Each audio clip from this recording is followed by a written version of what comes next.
Dream on. Ready to get going? Arr. R, okay. We can R. This is the Techno Buffet podcast, episode number 624, recorded Thursday, March 30th, 2023. In 5, 4, 3, 2, and 1.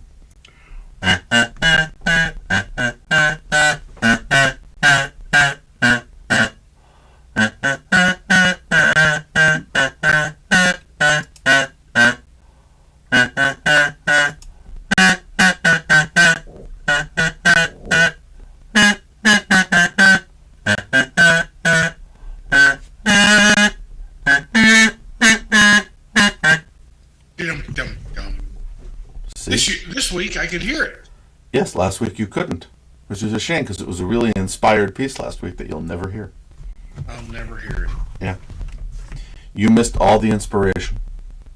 I was uninspired. Yeah. So it is another week. It is the last week in March. So in 2 days is April. Where has the time gone, Jerry? It just flies by. The year's almost half over already. I don't think we're that far. I thought it was the year was almost a quarter over. Oh, well, we're well past a quarter over. We're well into the second quarter. Third? No, actually, you're right. We're not in April yet. For some reason, I feel like we're already done with April. No, we haven't got all the way to Maybe April. I'm just hoping. Yeah, April's going to be a busy month, as I think I've mentioned. My time abroad has been approved. Congratulations. I know you're excited. To spend 2 weeks in an airport hotel? Not that excited. I'm excited because I might actually accomplish something. If I don't accomplish something, it's why am I stuck in a hotel for 2 weeks? Anyway, we'll work on that schedule-wise. But that was one big thing. I also am in the process of continuing my tech upgrade, so I have put into place another OpenSense router. That's always exciting.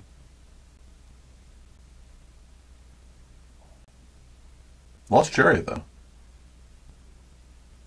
Really? And how's that going? Sorry, I had myself muted. Well, I installed it, but it still needs to be configured. And also, I need to, because it's not yet connected to the my internal VPN that connects all of my offices.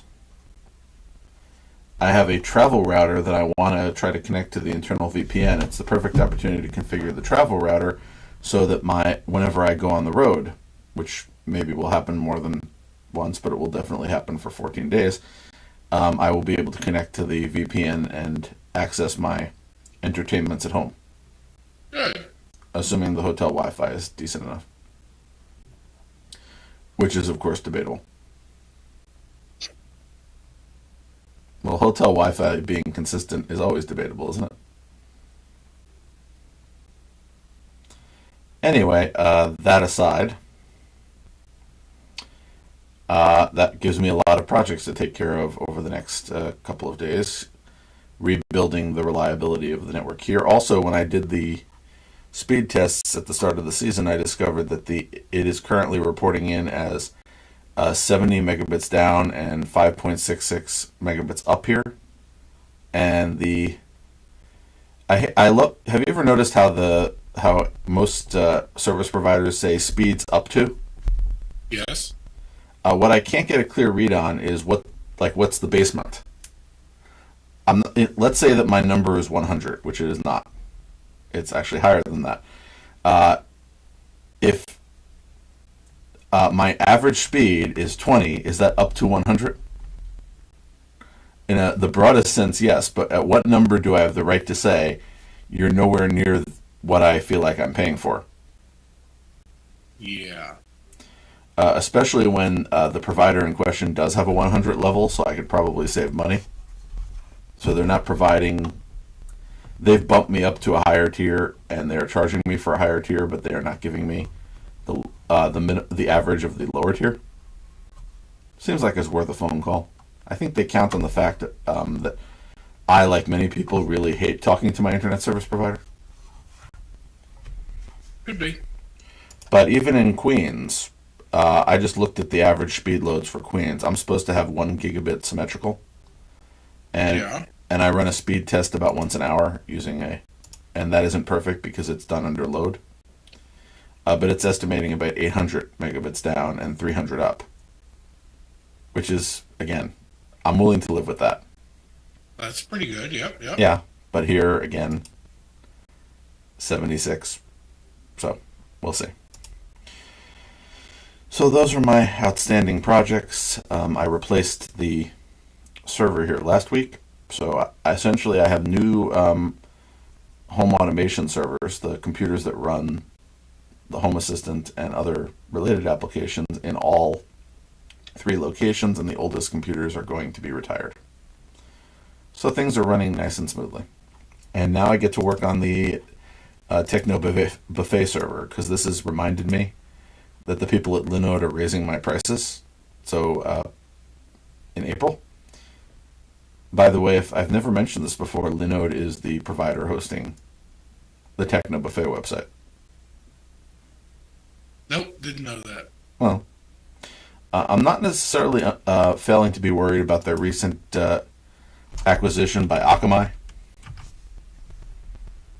Not worried in the sense of anything other than the fact that whenever one company acquires another, they say things like, nothing is going to change, or it'll still be exactly the way it was before, and that sometimes is true, but not always. So I am, again, they're raising prices, and in this inflationary economy, I understand that, but I have some extra resources that I was using as part of a few projects, so I want to try to consolidate it so that I'm not paying money I don't need to pay. I understand. Also, I'm running an operating system that is technically no longer supported on those. When I say technically, it has a long release cycle, so it's still getting security updates. But I'm running CentOS, and I think recent decisions in that community have effectively killed it for me, because CentOS 8 has been discontinued before CentOS 7, and it's turned into a rolling release where they're constantly upgrading things to new versions, and the whole purpose of a stable release is that it does security fixes, not version changes, and I should essentially have to spend my time deciding that I want to do a major version change on a server that I want to be stable. So I guess I'm leaving for another distribution. You know which one? I could always go Ubuntu LTS. I could always, I looked at, what was it, Rocky. There's the other CentOS alternative. What was it called? It's going to bother me. So you have Alma is the other one. So there's Alma and Rocky if I want to go with a CentOS alternative and keep on that trail. But I could also, some of my servers run Ubuntu, so it's not like I couldn't do Ubuntu 2022.04 LTS. Oh. We'll see. No, I'm very flexible in my distributioning, but I want an LTS, a long-term support version of Linux. That doesn't mean and that doesn't mean I won't necessarily switch to another long-term support version in the future. It just means that I know that thing is going to be at a certain level, and I don't have to rebuild it every year. My desktop is on a rolling release. I'm willing to deal with the fact that new versions of things come out for my desktop all the time. That's fine with me. Well, that's nice of you. What? No, I'm saying I like it that way. I like getting new things for my desktop, but I want my server to not be a pain. Have you ever heard the expression administration tax? No. The concept is that if you do all of this stuff yourself, it's a tax on your time. Sure, I'll buy that. As opposed to the alternative where you pay somebody else to host all your stuff, and that's money. So the question is, what's more important to you, the time or the money? And I sort of mix the two. But so that's all of the things that I'm up to that are of interest. What have you been up to, Jerry? What excitement has permeated your non-professional life? Gee whiz. I don't know. Well, sometimes professional life overwhelms personal life. I know in recent months, you've had some projects, I gathered, that have consumed you of a professional nature. Yes. And they don't seem to have any indication of slowing down. I sort of have that, but the difference being that nobody can quite figure out what project I'm doing. It seems like every time there's a project, someone thinks of adding me to it. So a lot of my days seem to be taken up lately, as many people I've looked online have complained about, which is sometimes you feel like you're in meetings talking about the project more than you are actually working on the project. Yep. And I have a bunch of those. But this is life. So there are some interesting bits of news this week.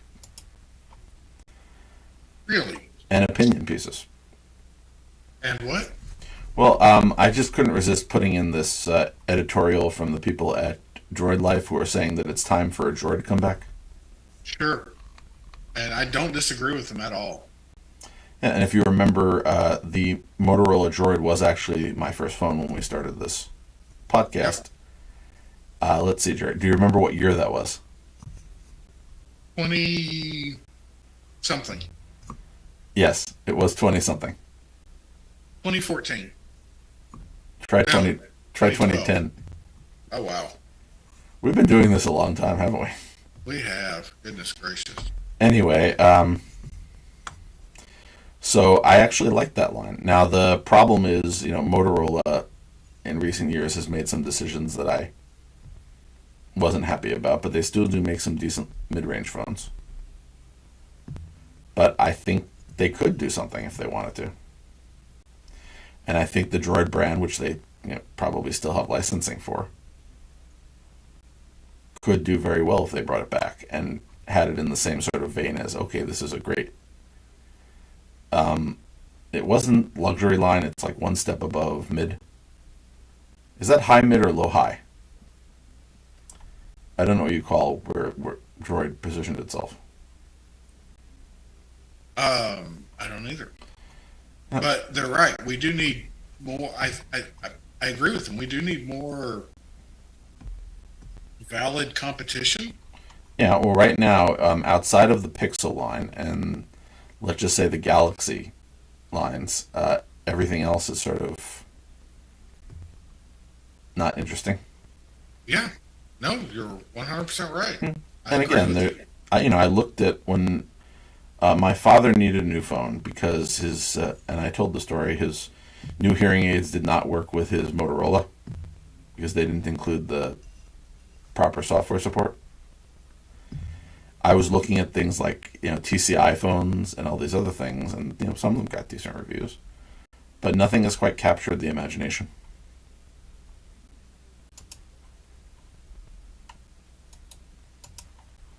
Yep. Moving along to our friends at Amazon. Apparently they're going to start flagging frequently returned products that maybe you shouldn't buy.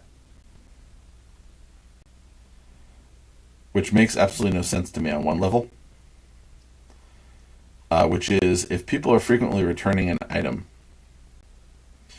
that you are selling as part of your third-party marketplace, why don't you decide not to sell it? Or tell the marketplace, we're just getting too many returns of this thing. You probably should reconsider. And I think it's an excellent piece of information to share. Yeah, no, I'm saying I agree with you. I think it is useful to me as a consumer. I'm just asking, as a company, why do you keep selling items that people don't like? Even if you're doing it as a marketplace. Because they don't know that they're doing it? Yes, they do. They're able to put up an alert. I'm saying once Maybe the alert is there instead of saying you can't sell this anymore. It gets returned too often. Or maybe this is the interim step. Well, I'm curious about that. What point do they decide to remove people from their platform who are selling garbage?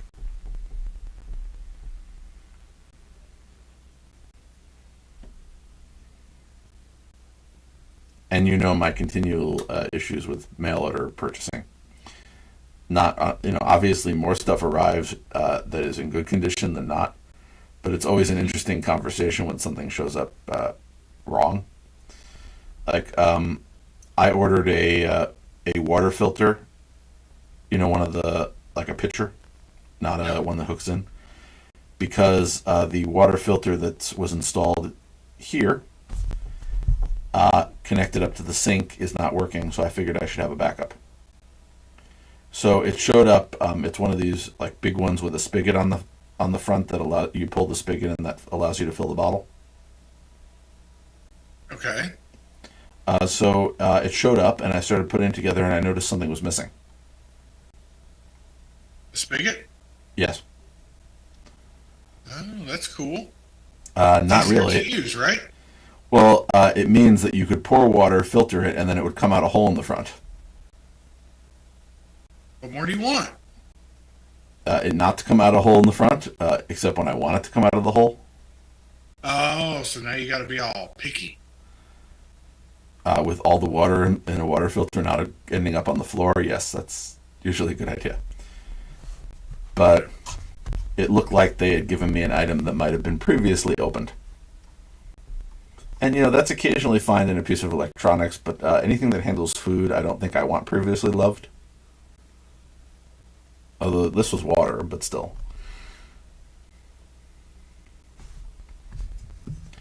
Anyway, it worked out. I told them they were welcome to come and pick up the faulty item anytime they wanted, and they declined. Makes sense to me. I was happy to leave it by the door. They can come and get it. Anyway, let's move on to a different part of Amazon, their sidewalk network. This is interesting. So we've sort of talked about sidewalk before, which is they started installing this in devices, essentially radios that can transmit these signals, and then would retransmit them over the internet using the home Wi-Fi network of the devices that acted as gateways. So they started putting this into Echo and Ring products. The idea being that these products could either use these networks for areas where there was low connectivity, or they could create these networks. And you'd have a cheap network where you wouldn't have to pay for cellular because everybody would be offering a little reasonably sized piece of their bandwidth. Reasonably sized, you say? Well, that was sort of the argument where people were upset that Amazon might turn off something that's using their bandwidth without their permission. Yep. And as again, it is that using your bandwidth is a concern. Privacy isn't, because this is a separate network. But they have promised that this is not somebody streaming video. It is for certain very specific low bandwidth activities. Things like sensors and other things that don't use that much bandwidth. But they open that up to developers, and they'll provide free test kits so you can figure out how coverage is working for you.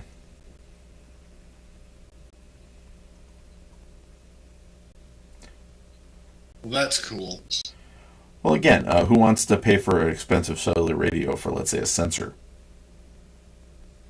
that you might have? Yep. Anyway, it's interesting. I mean, it's nice that we're starting to mesh these things and that we're trying to get, interconnectivity a lot more ubiquitous. I don't know. I don't agree know with how you. I feel about it. Do you? Do you know how I feel about it? No, I don't know how I feel about it. I feel it would be interesting to play with, but it's sort of I'm still a little worried about problems. Yeah. So let's talk about my phone for a moment. Your phone. So the Pixel line got a change to the adaptive charging feature. So it no longer relies on alarms.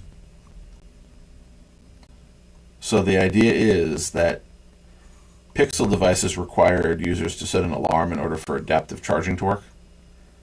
And now it will instead learn your habits. So adaptive charging is sort of where it limits the charging capacity of a battery. holds it at a lower rate, and when it gets close to your wake up time, it will charge it up so that by the time you're awake, it will be 100%. Interesting. That's cool.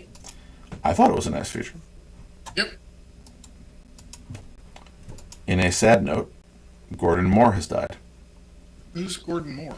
Have you ever heard of Moore's Law? Moore's Law? That guy, yeah. The co-founder of Intel. Well, so Moore's Law lasted longer than Moore did. Yeah, and even he said on the subject that once he made a successful prediction, he avoided making another. So essentially, he said this thing in 1965 that about processors doubling in transistor count every year, and then he changed it later to be one doubling every 2 years. So he's saying, well, I came up with this idea. It pretty much held true for a while, and he didn't change it because it seemed to work.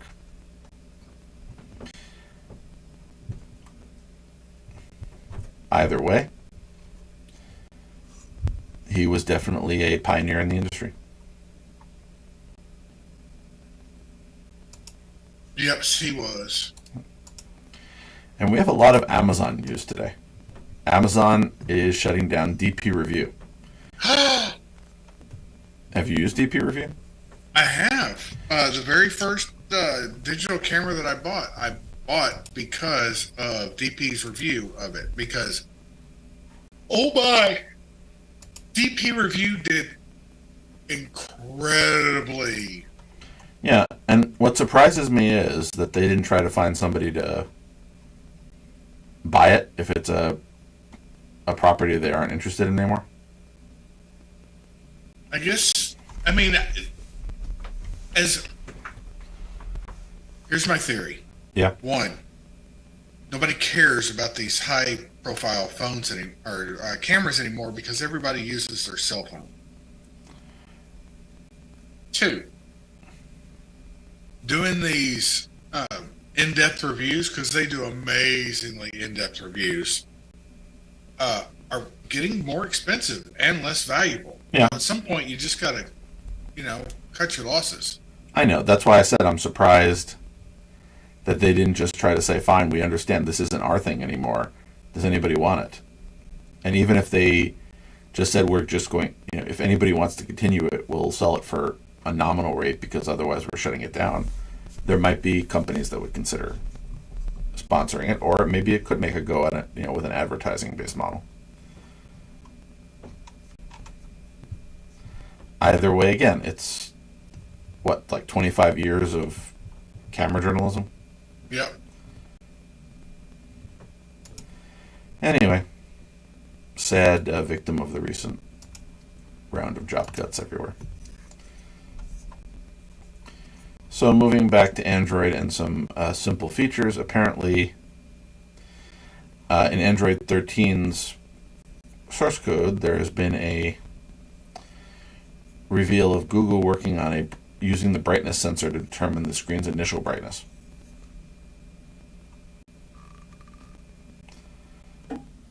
So it's trying to improve the auto brightness behavior so it doesn't blind you after moving from a brightly lit to a dark environment. I, for some reason, thought it already did that. It does to some degree, but clearly not necessarily as well as it should. So the recalibration happens after the display is turned on, which means it goes completely bright and then dims. It would essentially dim before the screen turns on, if that makes any sense. So what happens now, you turn it on and suddenly the phone is bright and it realizes it's in a dark room and it changes. Nice. Now it would be the other way around. It would realize it's in a dark room before it turns itself on and adjust it proactively. Ah, okay, cool. The FCC is back. So new FCC rules apparently are making it difficult for scammers to text you automatically. So they've proposed some regulations. Essentially, telecom providers will need to take necessary measures to block texts that are highly likely to be illegal. Ones that can originate from invalid, unallocated, or unused phone numbers. And They want to prohibit messages identified from phone numbers identified by government agencies as unsuitable for SMS transmission. Interesting. By the way, unsuitable would be their numbers that aren't actually mobile numbers or equivalent. Didn't the whole shaken and stirred thing try and fix that? Yeah, and there's that was working on phone calls to some degree. This is working on texts. So they're looking for ways to make sure that there is not fake information going around. So what happens when you cut down on the amount of fake phone calls people can do? They start sending fake texts. Yes. The problem with getting rid of any criminal behavior is that the criminals find a different behavior.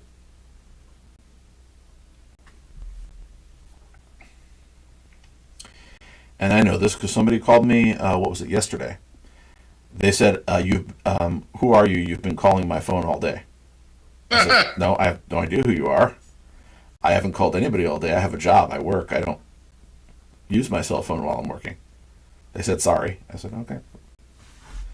And the only reason I answered is that I got like 15 calls from this number. Clearly, they were very motivated to find out who I was and why I was annoying them. But anyway, maybe I shouldn't have answered. They would have just kept calling me. Anyway, if you are a user of YouTube Music, their offline mode got a new upgrade where you can auto-download recently played songs. That's super cool. Why not? I actually do use YouTube Music for some things that I haven't bothered to purchase since I am mostly a music purchaser. So that brings us to the end of what I gathered for this week. I read exhaustively through article after article. You did. You And don't are know how you many, exhausted? you don't know how many articles I read just to find I that, don't.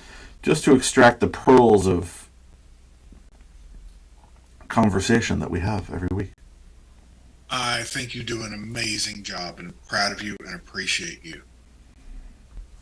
I appreciate being appreciated. So we once again, appreciated. so we once again, as we wrap up, do have to conclude some business. I will be yes, I will be occupied next week recounting the Exodus from Egypt. Okay. That takes until about 2 in the morning, so I think I will not be available that night. Well, is that Egypt time? No. Oh, okay. Well, there is the long-standing story of how that's recounted every year of how some very wise individuals spent the entire night recounting the Exodus from Egypt until they were interrupted to say that it was morning. 2 a.m. is late enough for me. Sometimes we go till 2:30. The challenge is finding new things to talk about. All right. Yeah, that's why I buy a new book that has new and interesting insights every year for us to discuss. Ooh, that's nice of you to try and keep it interesting. I'm not the only one. My brother has like a gigantic stack of books he's collected over the years that he rotates through with different insights. Like Pharaoh's insane fear of mice. That's another story. Anyway, so that makes me unavailable to record a show on the 6th. I think I can record a show on the 13th because the holiday ends that night, but I might have to do it late. So, do we want to skip next week or try to find a window? Let's skip it. Okay, so we will be back on the 13th at, let me get a calculator here, 1 second. And notice I do this live so everybody can enjoy the what time are we going to record live conversation. I consider that probably we should do that off recording, but I just think it's more dramatic. Okay, 10 o'clock. Okie dokie. Okay, so we will be back 10 o'clock on the 13th, and then a normal time on the 20th, if that's fine with you. And then I will be out of town on the 27th and the 4th, so we will have to find an alternate time, but I will be available to record just at a very different time of day. So I think that covers everything through the first week in May, schedule-wise. But we'll review the whatever time once I'm in a position to tell you what time that is. All right. Okay, so until next time, everybody, just remember, keep on kazooing. Because why not? Goodbye, folks. Goodbye. Recording stopped.